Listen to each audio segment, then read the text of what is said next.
For the bass house lovers, we've got the one and only Martin Norgard today. Let's Try It project. And I love that. Let's check it out. Let's try it.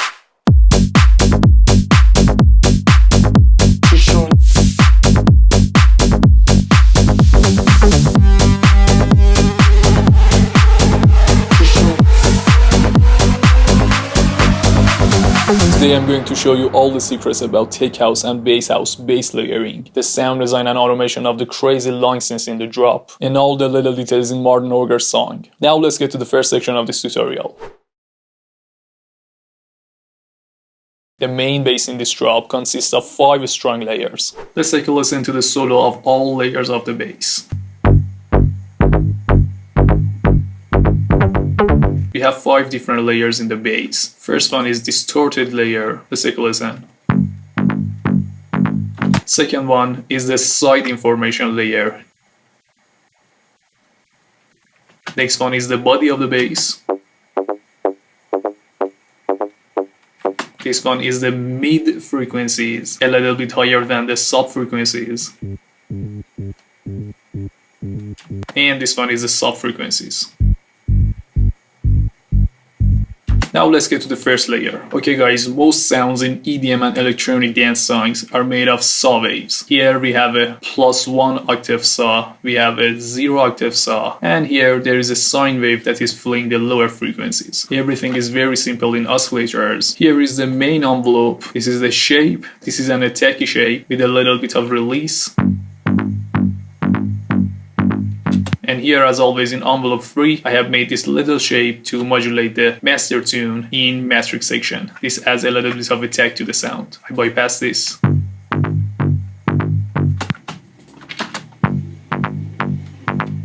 And here envelope 1 is modulating 3 things. The first one is the distortion, second one is the frequency of the filter, and the resonance of the filter. Now let's get to the FX section. As always, first I have added this OTT. Let's turn this off.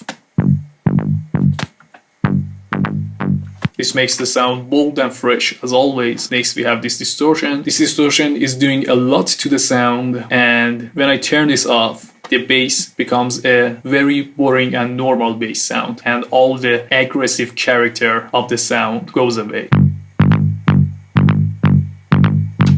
Now I turn this on and pay close attention to this shape of the distortion right here. This is adding a lot of movement to the bass, and the name of this distortion is Recify, and it is here. This is a very special distortion, and by modulating the drive knob right here, you can add a lot of movement to your bass. And this envelope is modulating this Recify distortion. And after that, because we are making a bass, it is very important to use a filter at the end of your chain in sound design. And I have used MG Low 18, and this envelope is modulating the cutoff knob and the resonance knob. I turn this off. It is a beautiful sound itself, but we want it to modulate the filter. I turn this on, and here these 2 knobs are doing a lot for this bass sound. And that's it in the serum section. And here I have used a lot more distortion as saturation. I turn these 2 off. Now I turn the decapitator saturation and the overdrive distortion. After that, this important EQ. Let me turn this off for you first.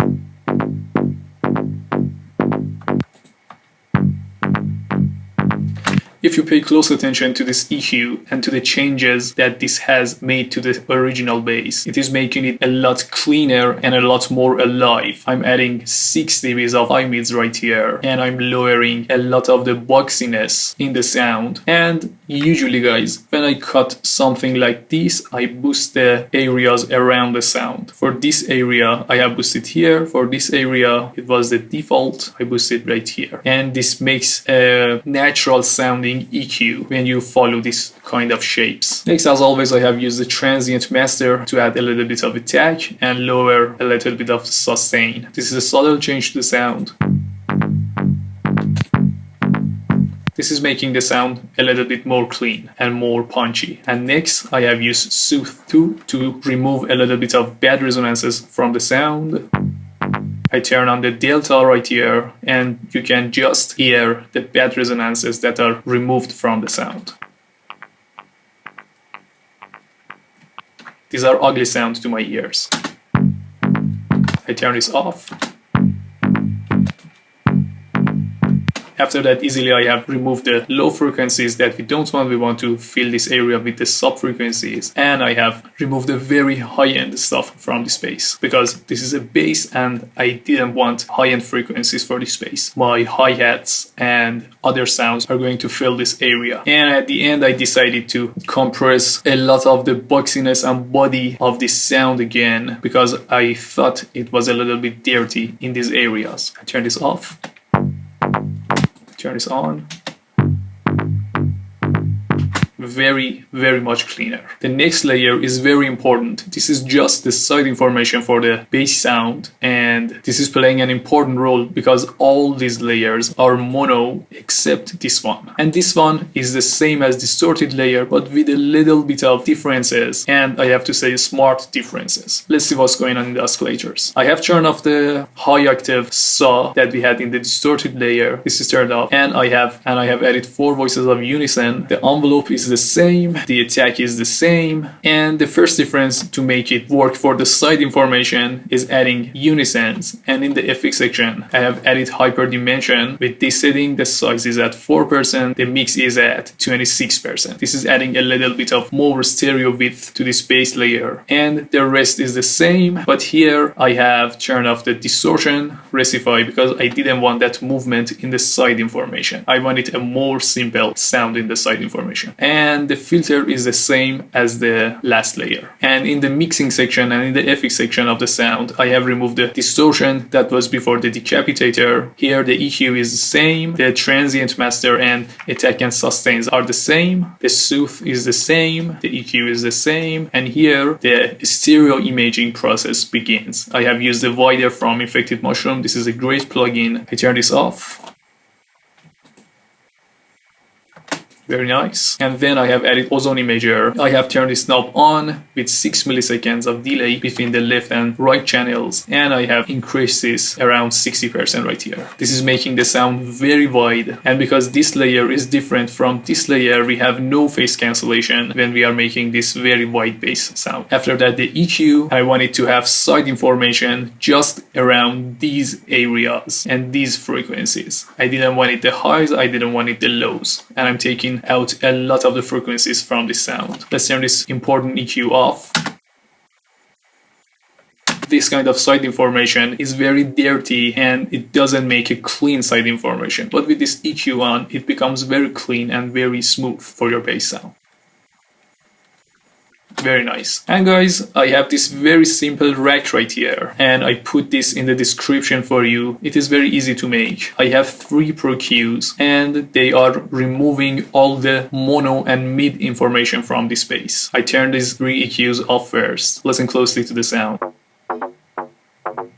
We have mid and mono information, but this is a side information layer. So I turn this on and all the mid frequencies are removed very nicely.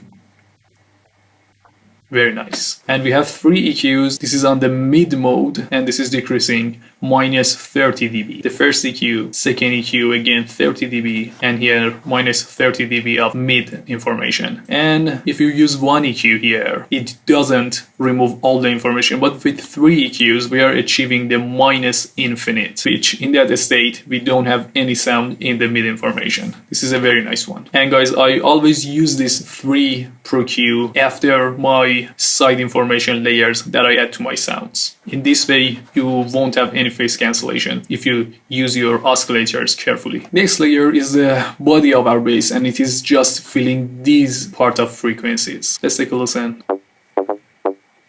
A very simple and clean body. This is just a simple saw wave. I have removed the distortions in the FX section. I have turned this off, and here the process is the same as our first layer. Distortion, saturation, the same transient master, a little bit more saturation with my favorite plugin Saturn, with the warm tube saturation. I have added a lot of saturation right here because this is the body and the middle frequency of our bass. I have added half dBs of mids with this simple EQ of Saturn right here. And I removed all the frequencies around this area, here and here. I turn this off.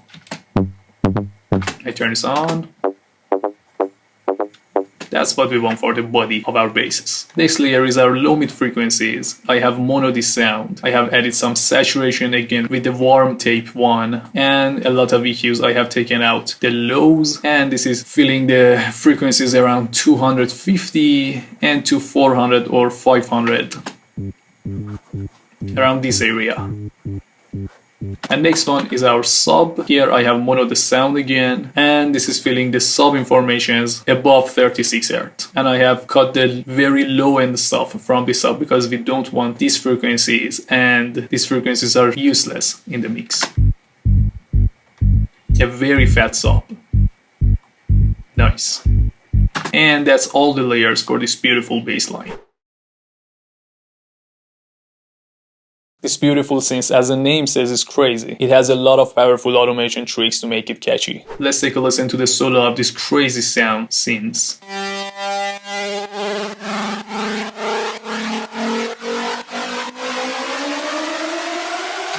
Beautiful. I really love this sound. Guys, I turn on the automations for this sound. We have 6 automations right here. The first one is very simple. This is the kick start. This is our sidechain. And when the kicks goes off the sidechain, it's turned off. We don't have kick right here, so it is turned off. We don't have the pumping effect here when the sidechain goes off. And next, the important automations start. We have 5 important automations. And guys, take a look at this serum right here. These are the automations. I play the sound for you and pay close attention to these automations. This is the pitch bend. This is the unison. This is the LFO1 rate. This is the modulation of the pitch in matrix section. And this is the wet knob of the reverb. Let's take a look. The rate is going up. The pitch bend, unison, and the reverb. This one makes the sound very pitchy. First, we have a very simple saw, but the saw goes. There are a lot of pitch vibrations in the sound. Let's take a listen. Until here, we have a simple saw, but suddenly it becomes very pitchy. This is a simple saw.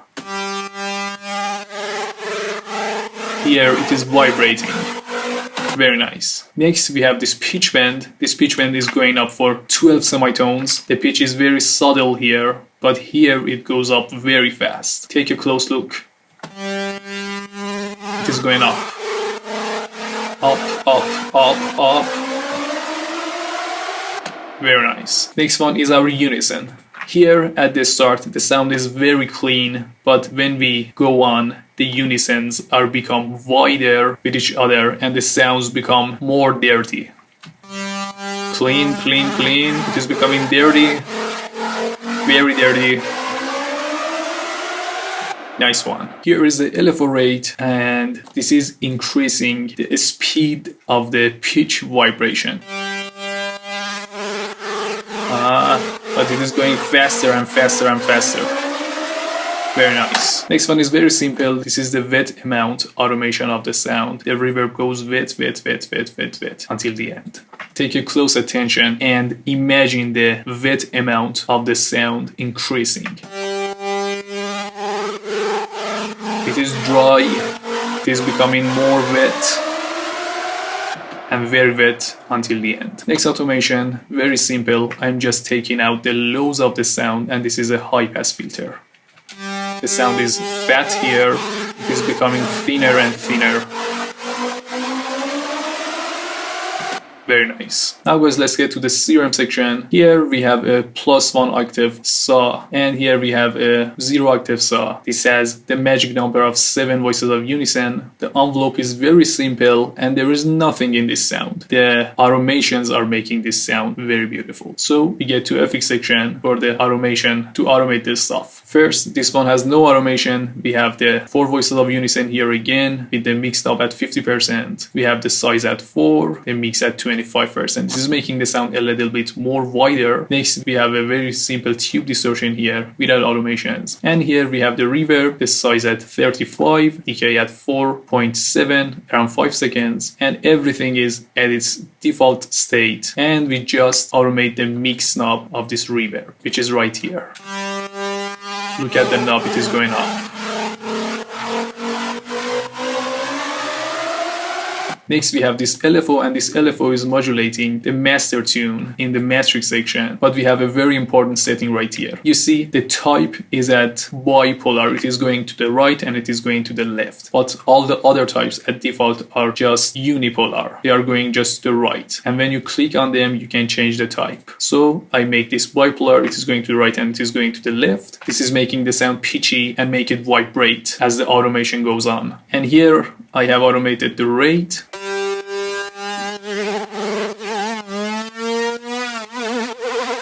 Do you see what happens to the sound? So I automated the rate here with this automation, and another important one was the detune of the unison with this knob. You see?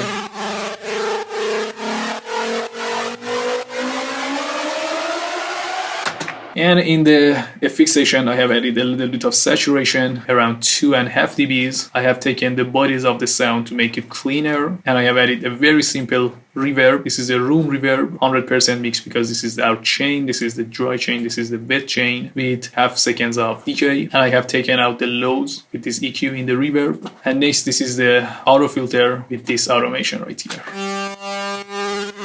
We are taking out the lows to make it thinner. And next we have the sidechain with kick start. It goes off here in the last one. Very nice. And that's it, guys, for this beautiful, crazy sound synths. If you have found this video useful so far, please consider liking and subscribing. And of course, this gives me a lot of motivation to make more of this stuff. And also hit the notification bell for all the future updates and project breakdowns. Thank you, friends.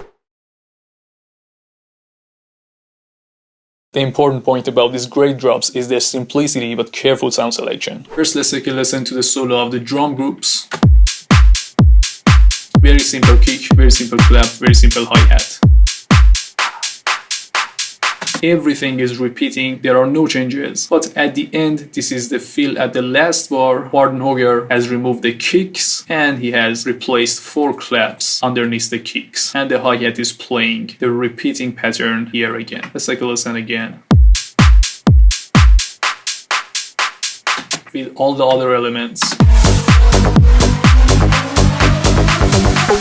And the sidechain is off here because we don't have any kicks. Very simple. But the sound selection is very professional. The kick, the solo of the kick is this.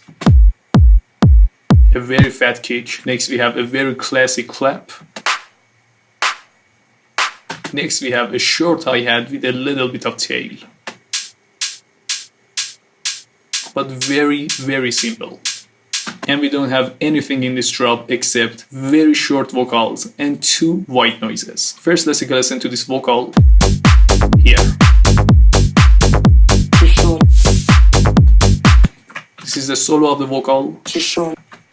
There is a little bit of formant shifting on this sound. Little alter boy off. And turn this on. This is making the sound darker and very suitable for a bass house drop, in my opinion. And this is repeating throughout the drop for 2 times. And next we have this little white noise. This white noise has the shape that I explained to you in the abstract tutorial with the crash sound. This was normal, but Martin Hoger has added this little envelope at the start of the sound. This is making it more interesting, and he has added a little bit of highs to this white noise. I turn this off. It is a little bit dull, but with this boost in the high end, this becomes very catchy, especially in the side informations. Next one, we have this medium sweep for 1 bar at the end of each 4 bar. this is just acting as a transition to the second half of the first part of the drop. And that's it, guys. Thanks for watching, friends. If you have any questions about the tips that we talked about today, just ask me in the comments. And Google Drive link of the project file, presets, MIDIs, and stems of Martin Horger's song is in the description down below for free. And as always, I love you so much. Bye. Let's try it.